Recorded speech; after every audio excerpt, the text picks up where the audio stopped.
to think that I saw it on Mulberry Street by Dr. Seuss. When I leave home to walk to school, Dad always says to me, "Marco, keep your eyelids up and see what you can see." But when I tell him where I've been and what I think I've seen, he looks at me and sternly says, "Your eyesight's much too keen. Stop telling such outlandish tales. Stop turning minnows into whales.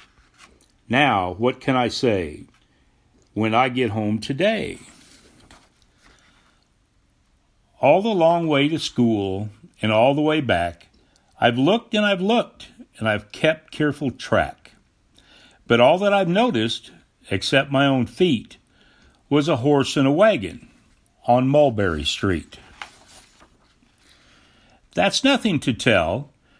That won't do, of course. Just a broken down wagon that's drawn by a horse. That can't be my story. That's only a start. I'll say that a zebra was pulling the cart. And that is a story that no one can beat when I say that I saw it on Mulberry Street. Yes, a zebra is fine, but I think it's a shame. Such a marvelous beast with a cart that's so tame. The story would really be better to hear if the driver I saw were a charioteer. A golden blue chariot's something to meet, rumbling like thunder down Mulberry Street. No, it won't do at all. A zebra is too small. A reindeer is better. He's fast and he's fleet. And he'd look mighty smart on old Mulberry Street. Hold on a minute. There's something wrong. A reindeer hates the way it feels to pull a thing that runs on wheels.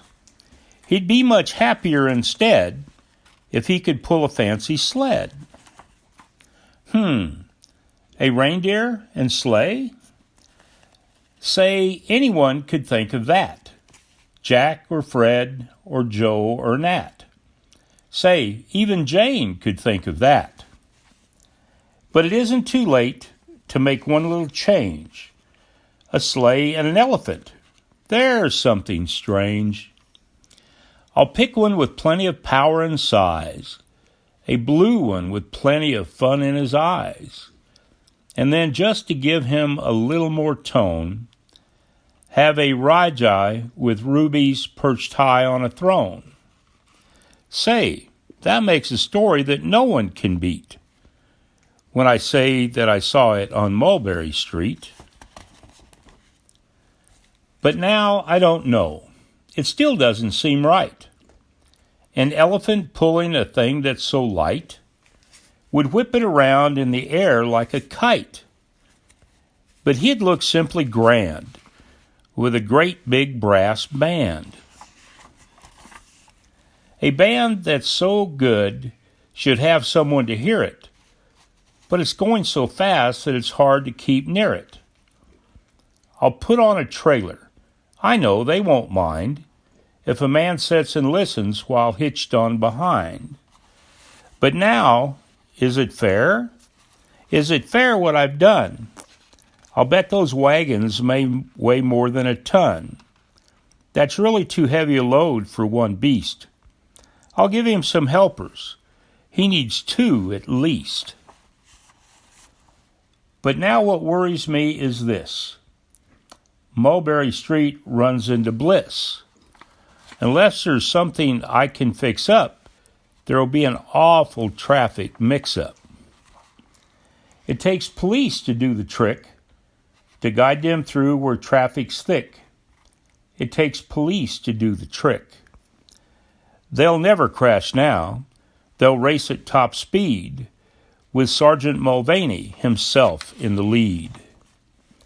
The mayor is there, and he thinks it is grand, and he raises his hat as they dash by the stand.